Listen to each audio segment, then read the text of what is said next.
So, good afternoon student, class 11th. Today we are going to start chapter 8, that is generalization. The simple journal entries we will understand in this video, and compound entry and format of journal and some basic things we will know about the journal. First we go for the meaning of journal. Meaning, आज का हमारा topic है journal. Journal is the primary entry in the books of account. क्या है primary entry? When any transaction, ठीक है, when any transaction the businessman first time record,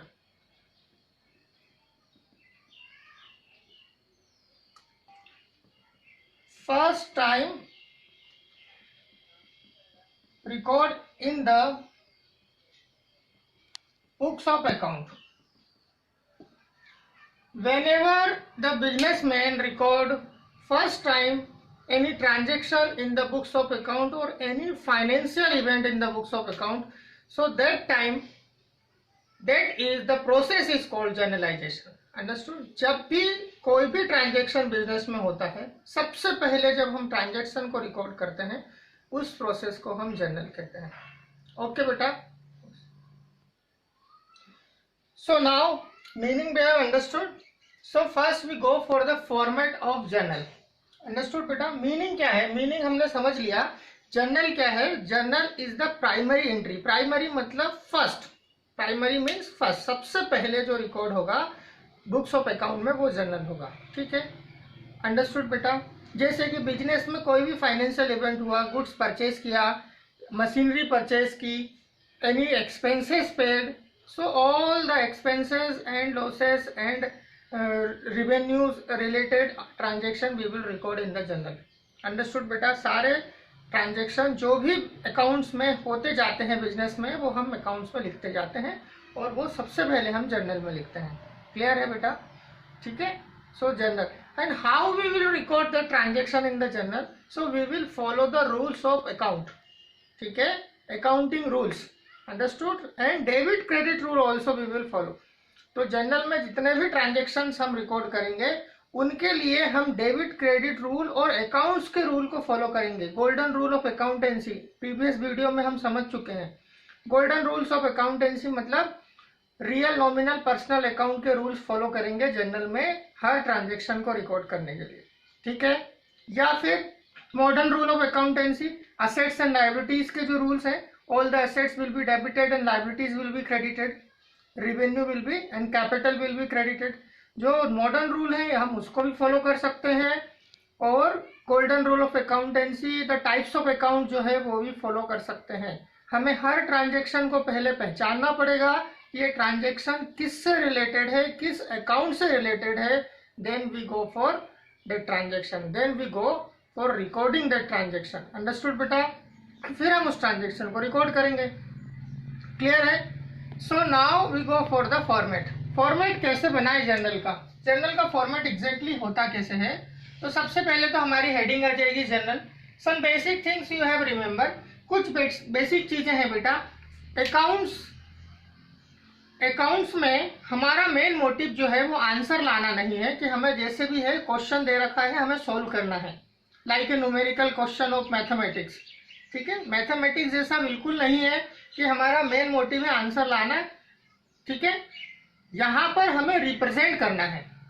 accounts में जो क्वेश्चंस दे रखे हैं, these are the examples of how you are record the transaction in the books of account. ये सारे examples हैं कि आपको बिजनेस के ट्रांजेक्शन बुक्स ऑफ अकाउंट में कैसे लिखने हैं. अंडरस्टूड बेटा? तो यहाँ पर हमारा मेन मोटिव नहीं है कि क्वेश्चन दे रखा है हमें फटाफट सॉल्व करके आंसर लेके आगे. नहीं, हमें सिस्टमेटिक वे ऑफ रिकॉर्डिंग, ठीक है, हमें प्रॉपर वे ऑफ रिकॉर्डिंग को शो करना है. ठीक है? तो format is very meaningful in every question of accountancy. So heading is generalized journal, simple.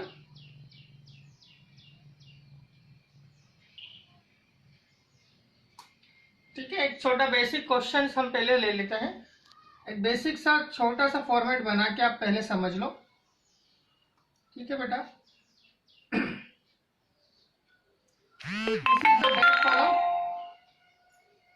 Particular का कॉलम हम जितना हो सके उतना ब्रेथ रखें, क्योंकि यहाँ पर हमारा मेन पर्टिकुलर के कॉलम में होंगे। Total 5 columns are there.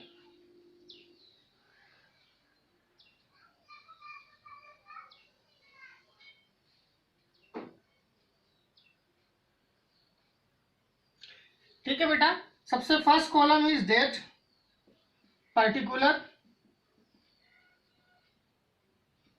Particulars,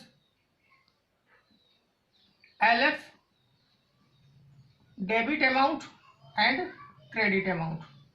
LF क्या है और यहाँ पर LF की क्या जरूरत है? देखो बेटा, ये चीजें तो आप कॉमन है, ये तो आपको पता है कि डेबिट क्रेडिट अमाउंट हमें लिखना है। पर्टिकुलर मतलब यहाँ पर डिटेल्स ऑफ ट्रांजेक्शन आएगी, डेट मतलब जिस डेट को वो ट्रांजेक्शन हुआ। LF क्या है? LF इज लेजर फोलियो, मतलब यहाँ पर जो ट्रांजेक्शन यहाँ पर रिकॉर्ड है वो लेजर पर किस जगह पर रिकॉर्ड हुआ है, या लेजर में हमने कहाँ पर पोस्ट किया है। जब हम लेजर अकाउंट बनाते हैं बेटा, हम रियल अकाउंट की बात कर रहे हैं, यहाँ पर सब हम एग्जाम्पल समझते हैं। तो रियल अकाउंट में लेजर फोलियो में यहाँ पर लेजर की जो फाइल नंबर्स हैं वो यहाँ पर रिकॉर्ड होगी। तो हमें अभी इसकी कोई ज़रूरत नहीं है, but it is necessary for the formation. ठीक है, फॉर्मेट में हमें बनाना है, but it is not compulsory. Understood बेटा? सो डेट के कॉलम में कुछ कॉमन चीज़ें याद रखना, जैसे कि मान लीजिए आपको ईयर लिखना है डेट के कॉलम में, आप मंथली या वीकली ट्रांजेक्शन्स आपको देंगे। ठीक है बेटा, तो आपको ईयर हर ट्रांजेक्शन के बाद मेंशन नहीं करना है। ईयर आप डेट के कॉलम में वो एक बार लिख दें, जैसे कि यहाँ पर लिखा है जनवरी, तो 1 जनवरी, फिर 2, 3, 4 जनवरी लिखना है, आपको ईयर नहीं लिखना है। ठीक है, ये कॉमन चीजें हैं, छोटी छोटी चीजें। ठीक है, अब मान लीजिए एक आप ट्रांजेक्शन करते हैं गुड्स परचेज का, परचेज अकाउंट डेबिट। अब बच्चों के मन में ये डाउट होता है कि सर हम डेबिट कहाँ लिखें, क्रेडिट कहाँ लिखें। डेबिट की लाइन आप स्टार्टिंग की जो डेट की लाइन है इस स्टार्टिंग से डेबिट लिखें, परचेज अकाउंट डेबिट, और जो ऊपर की लाइन है उससे हाफ से आपको अप्रोक्सीमेटली हाफ से ज्यादा आपको क्रेडिट चालू करना है। आपको कभी भी ऐसे नहीं लिखना है, टू कैश अकाउंट यहाँ पर इस तरह से नहीं लिखना है। ठीक है, बराबर से। ठीक है, ये कॉमन चीजें हैं, छोटी छोटी चीजें जो फॉर्मेट में हमें थोड़ा सा ध्यान रखना है। जो 11th के बच्चे जो पहली बार पढ़ रहे हैं, ऑब्वियसली उनको ये सब चीजें पता नहीं है। और अप्रोक्स हमको यहाँ से लिखें, आपके बुक में एग्जाम्पल्स दे रखे हैं, according to that you have to use. Example के थ्रू ही आपको समझना है, एग्जाम्पल के थ्रू आप देख सकते हैं, बुक में भी आप, बुक से भी आप एग्जाम्पल के थ्रू फॉर्मेट को समझ सकते हैं। तो यहाँ पर मान लीजिए कैश अकाउंट हम लिखते हैं। ठीक है बेटा, नरेशन की बात करें तो नरेशन आपको बीइंग करके लिखना है, being goods purchased, being goods purchased by cash, जितना भी लिख सकें। और आपको जो है एंट्री यहीं से पैक करना है, नीचे नहीं जाना है, या इनमें लाइन नहीं जाएगी। ठीक है, सिर्फ पर्टिकुलर के कॉलम में ही को ही क्लोज करना है after each and every entry. Clear है? इस तरह से। और नरेशन आप ब्रैकेट में लिखे तो ज्यादा अच्छा है। LF के कॉलम में कहीं नहीं आएगा। इस जो डेबिट लिखा हुआ है, इस डेबिट के ठीक सामने उसका अमाउंट आ जाएगा, जो डेबिट अमाउंट है। क्रेडिट में क्रेडिट का अमाउंट आ जाएगा, 10,000 10,000। क्लियर है? सो फॉर्मेट इज क्लियर बेटा। सब बेसिक कॉमन थिंग, ये छोटी छोटी चीजें हैं बच्चे जो जर्नल एंट्री करते समय मैक्सिमम टाइम मिस्टेक करते हैं। ठीक है, या तो डेबिट क्रेडिट प्रॉपर नहीं लिखते हैं, क्रेडिट की लाइन यहाँ लिखेंगे, कुछ भी लिख देंगे, स्मॉल लेटर लिखेंगे, ज्यादातर बच्चे टू इस तरह से लिखते हैं। ठीक है, आप बुक को फॉलो करो। Don't, if you not understand, आजकल क्या हो गया कि पहले के समय सिर्फ एक या दो, एक टीचर होता था जो स्कूल में पढ़ाते थे, बच्चे उन्हीं से पढ़ते थे और जो वो सिखाते थे वैसे सीखते थे। पर आजकल समस्या ये है कि टीचर्स भी यहाँ पर वेराइटीज हैं। ठीक है, सो यू स्कूल में अलग टीचर पढ़ाते हैं, ट्यूशन में अलग पढ़ाते हैं, कुछ बच्चे यूट्यूब से वीडियो भी प्रेफर कर लेते हैं। तो बेटा different types of teacher teaching you. ठीक है, हर अलग अलग टीचर पढ़ा रहे हैं और उनको भी उनके अलग अलग टीचर से वो पढ़ के आए हैं। सो बेटा आप जो डिफरेंट जो वेराइटीज है, इनमें कुछ चीजों में वेराइटीज आ जाती है। अरे कुछ टीचर ये भी बोल सकते हैं कि this is not necessary, this is not necessary but it is necessary. ठीक है, क्यों? इन सब चीजों में हम वेराइटीज ऑफ टीचर्स के कॉन्सेप्ट को समझने की बजाय हम सीधे बुक को प्रेफर करें। ठीक है बेटा, जो बुक में दे रखा है वही सब कुछ सही है। ठीक है, टीचर्स का अपना नॉलेज कम ज्यादा हो सकता है पर बुक का नॉलेज कम ज्यादा नहीं हो सकता। तो आप जो बुक में दे रखा है, जैसे जिस तरह से जर्नल एंट्री बुक में पास कर रखी है, how they passed the journal entry in the book, only you have to prefer that. आपको वही प्रेफर करना है। एग्जाम्पल्स के थ्रू आप समझें कि how they prepare format, how they record journal entry, how they write in the format, everything you have to go through the book. Okay, so now the format over. हाँ, the total format is CF and VF is also given. ठीक है, what is CF and VF? When your page is over, मान लीजिए ये आपका page over हो गया है यहाँ पर। सो आपका पेज ओवर हो गया है तो यहाँ पर टोटल कर देंगे आप। ठीक है, आपने टोटल कर दी, टोटल CF। इसको क्या लिख रिकॉर्ड करेंगे? ये कब करेंगे? मान लीजिए आपके ट्रांजेक्शन्स ज्यादा हैं और आपका एक पेज जो है जनरल का खत्म हो गया है। ठीक है, one page is over but your transaction is not over. So in that case first you total that page. उस पेज की हमें टोटल करना है। ठीक है, और उसको लिखना है टोटल CF। क्लियर है बेटा? और नेक्स्ट पेज पर CF का मतलब होता है कैरीड फॉरवर्ड। ठीक है, नेक्स्ट पेज पे जब हम ट्रांजेक्शन अगले पेज पे लिखेंगे तो सीधे हमें, जब नेक्स्ट पेज पे हमने फॉर्मेट को कंटिन्यू किया तो यहां पर लिखेंगे बेटा टोटल BF, मतलब that is brought forward. This is the carried forward, this is brought forward. Next page पर हम यही टोटल लिख लेंगे यहां पर और यहां से ट्रांजेक्शन्स जो भी है हम करना स्टार्ट कर देंगे। फिर फाइनल टोटल जब वो एंड होगा तब होगी। क्लियर है? ये कुछ कॉमन चीजें हैं रिलेटेड टू फॉर्मेट। ये सब फॉर्मेट से रिलेटेड चीजें हैं जो मैं आपको बता रहा हूँ। ठीक है बेटा, तो फॉर्मेट से रिलेटेड आप समझ गए हैं। इससे रिलेटेड और कुछ भी नहीं है फॉर्मेट से। Maximum format you have understood. Okay, so बेटा this is the ready format of journal. कुछ कॉमन एंट्रीज, कुछ बेसिक एंट्रीज हैं जो जर्नल में सबसे पहले हमें सीखना है, ये सबसे पहले हमें आती है। ठीक है, जैसे कुछ कॉमन एंट्रीज क्या हो सकती हैं, जैसे कि स्टार्टेड बिजनेस विद कैश, या Ramesh started business, business commence with cash. ये ट्रांजेक्शन्स अलग अलग तरह से दे रखे हैं बट ये all the meaning are same.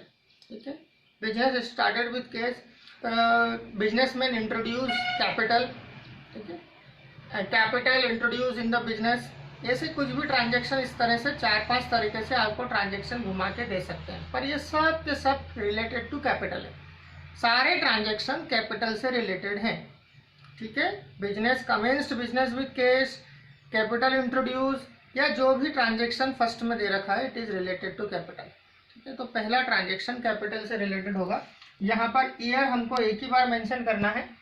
ठीक है, 1 जनवरी या 1 अप्रैल लिखते हैं यहाँ पर, क्योंकि हमारा जो साल है वो अप्रैल है। 1 अप्रैल टू 31 मार्च रहता है। सो 1 अप्रैल को हमारा कमेंस बिजनेस विद कैश लिखा। तो हम कैपिटल की जो कैपिटल का जो है एंट्री वो कैसे होगी, कॉमन थे। सबसे पहले cash account debit to capital account, cash account debit to capital account, this transaction we will pass. क्यों लिखा ये भी हम रीजन भी समझेंगे। Being cash introduce in business as capital. यहां पर बेटा नरेशन में आप अपने हिसाब से लिख सकते हैं। नरेशन में पर्टिकुलर नरेशन आपको लिखना है कि ऐसे ही नरेशन लिखना है, ऐसा कोई भी रीजन नहीं है। आप नरेशन अपने अकॉर्डिंग लिख सकते हैं। क्लियर है? हाँ, बट नरेशन लिखना जरूरी है। ठीक है बेटा, नरेशंस के मार्क्स नहीं कटते हैं कि आपने नरेशन नहीं लिखी तो आपके एग्जाम में मार्क्स कट जाएंगे। हाँ, बट यदि आपने किसी भी ट्रांजेक्शन की नरेशन नहीं लिखी है तो ओवरऑल आपके हाफ मार्क्स तक कट सकते हैं। ठीक है बेटा। So narration is a part of entry. So आप कोशिश करें कि हम लिख लें। ठीक है, हमें उसमें लिखने में कोई ज़्यादा परेशानी नहीं है। ठीक है, तो यहाँ पर जो भी अमाउंट होगा, मान लीजिए 2 लाख रुपीज़ है, तो 2 लाख हम यहाँ पर लिख देंगे, डेबिट में 2 लाख, क्रेडिट में। ठीक है, ये ट्रांजेक्शन बिल्कुल ऐसे होगा, बिल्कुल सामने की तरफ। ये जो ट्रांजेक्शन का अमाउंट है बिल्कुल ठीक सामने आएगा। क्लियर है? ठीक। Next, some common basic entries I am explaining. अब यहाँ पर मान लीजिए 5 जनवरी है, तो 5 अप्रैल को हम ट्रांजेक्शन लिखेंगे। मान लीजिए गुड्स परचेज किया है, तो परचेज गुड्स का कैसे लिखेंगे?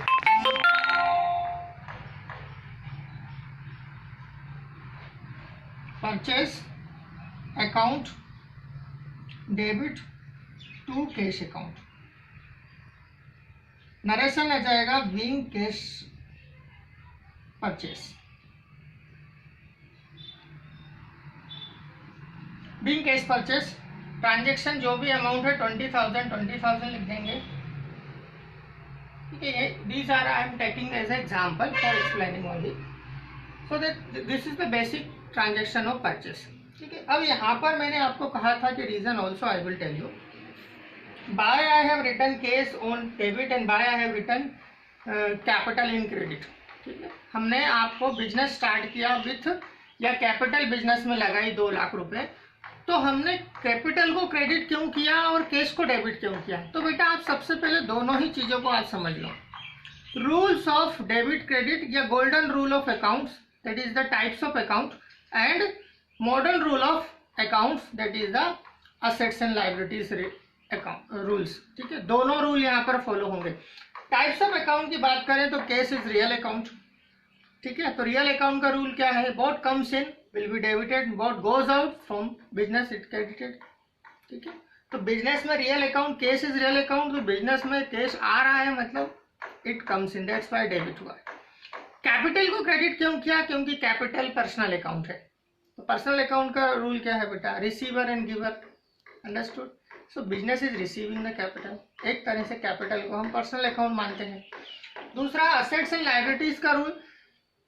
ठीक है, तो असेट्स लायबिलिटीज का रूल क्या है? All the assets will be debit and all the liabilities will be credit and capital will be credit.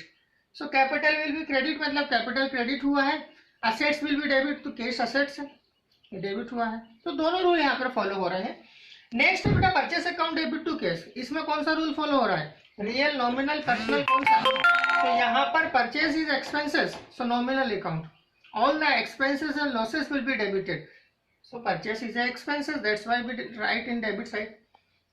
Cash, why we have record cash in credit? Because cash is real account, cash goes out from the business. ठीक है, cash business से जा रहा है तो credit होगा। Understood बेटा?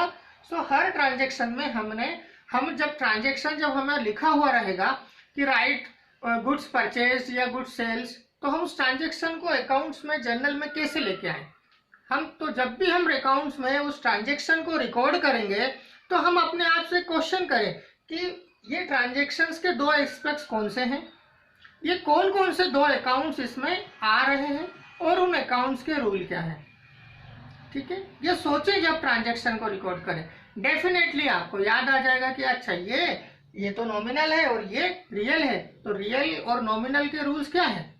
ठीक है, सो आप उस ट्रांजेक्शन को रिकॉर्ड आसानी से कर सकते हैं। अब नेक्स्ट ट्रांजेक्शन है 8 अप्रैल को। ठीक है, सेल्स का। ठीक है, just opposite of purchase, purchase is the expenses for us, sales is revenue for us. Sales हमारे लिए रेवेन्यू है, तो रेवेन्यू का एंट्री में क्या हो जाएगा बेटा? यहाँ पर कैश आ रहा है, कैश जा नहीं रहे। जब हम माल खरीदते हैं, परचेस करते हैं, तो कैश जाता है बिजनेस से। ठीक है, तो इट विल बी क्रेडिट। माल बेचते हैं मतलब सेल्स की कंडीशन में, तो सेल्स की कंडीशन में रेवेन्यू के साथ हमारा क्या आएगा? कैश आएगा। तो जब कैश मतलब real account, what comes in will be debited, तो cash account will be debited to sales account, being cash sales,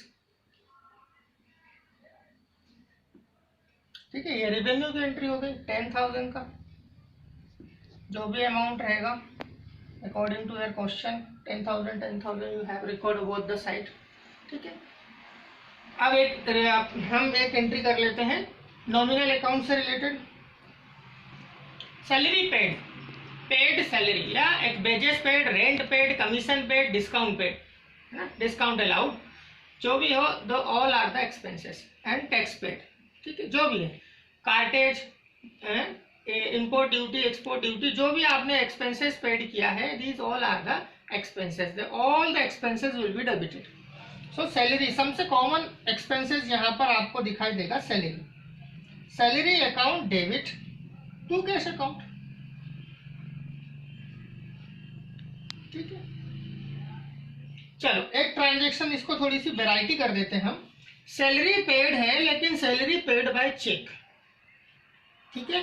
case is not paid, paid by cheque. So in that case whenever the cheque is return, ध्यान रखें बेटा, जब भी check से payment receive किया हो या चेक से पेमेंट किया हो, so in that condition we will not write cheque, we will write bank, because cheque is representative of bank, check is represent to bank, understood? So in that case we will write bank name, not the check, ठीक है।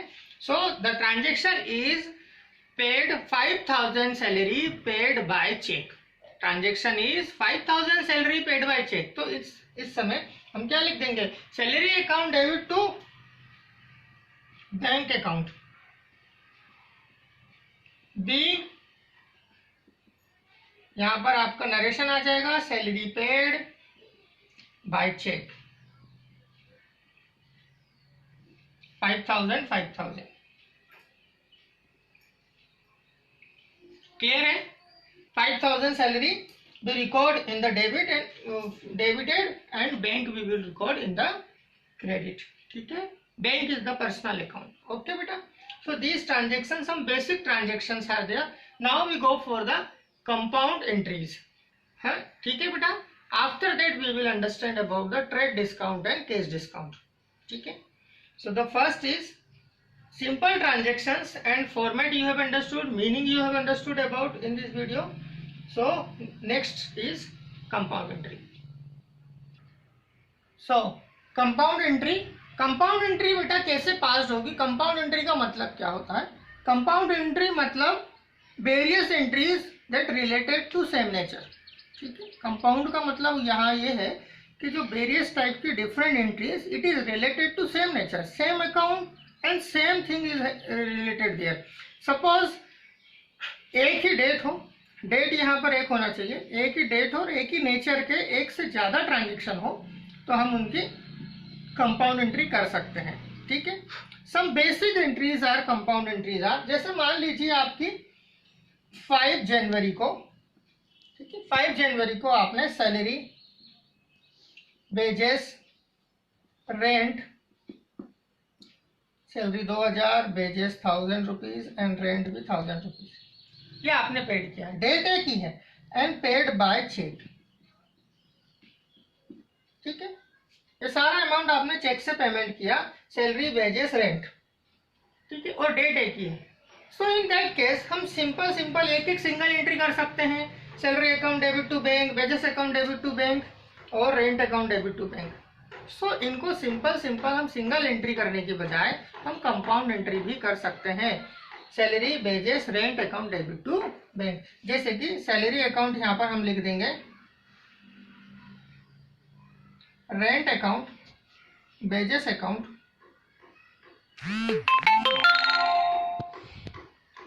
Rent account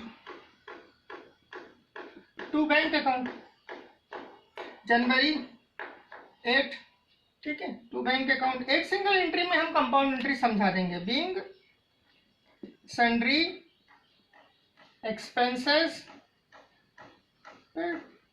very basic, ठीक है, simple है बेटा। Salary expenses paid, amount लिख देंगे हम 2,000, 1,000 and then again 1,000, total 4,000, ठीक है।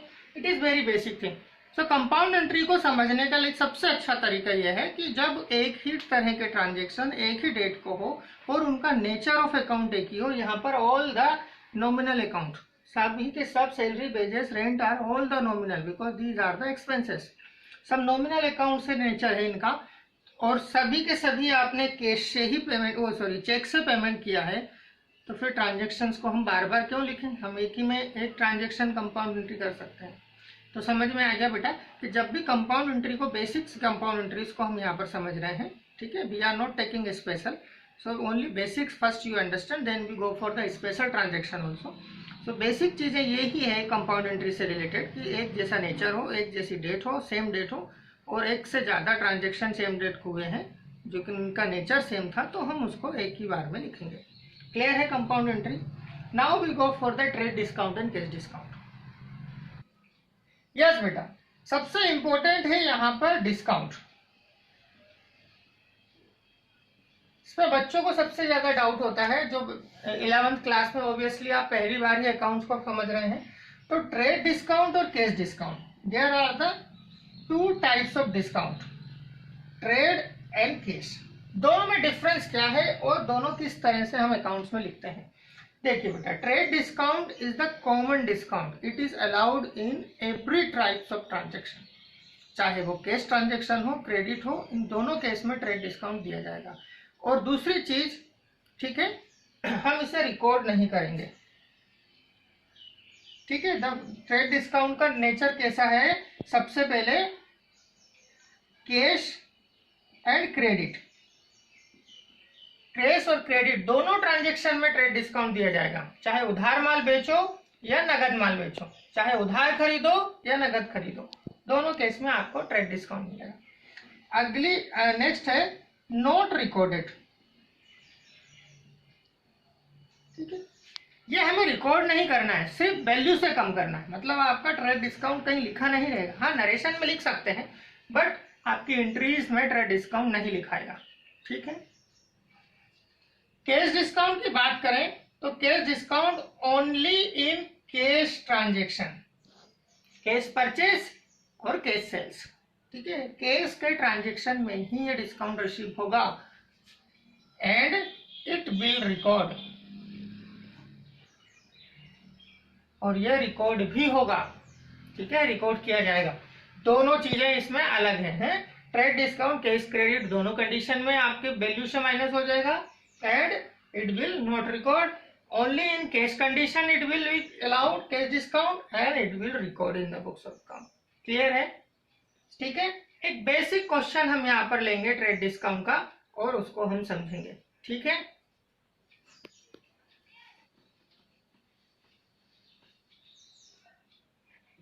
ठीक है, एक कॉमन ट्रांजेक्शन, सबसे पहले हम यहाँ पर ट्रांजेक्शन लिखते हैं, मोहन परचेज्ड गुड्स 5,000 रुपीज, ठीक है। ट्रांजेक्शन क्या है, 5,000 का मोहन ने गुड्स परचेज किया। Trade discount at the rate 20%, उस ट्रांजेक्शन पे ट्रेड डिस्काउंट कितना अलाउड मिला है मोहन को, 20%। Cash discount at the rate 3%,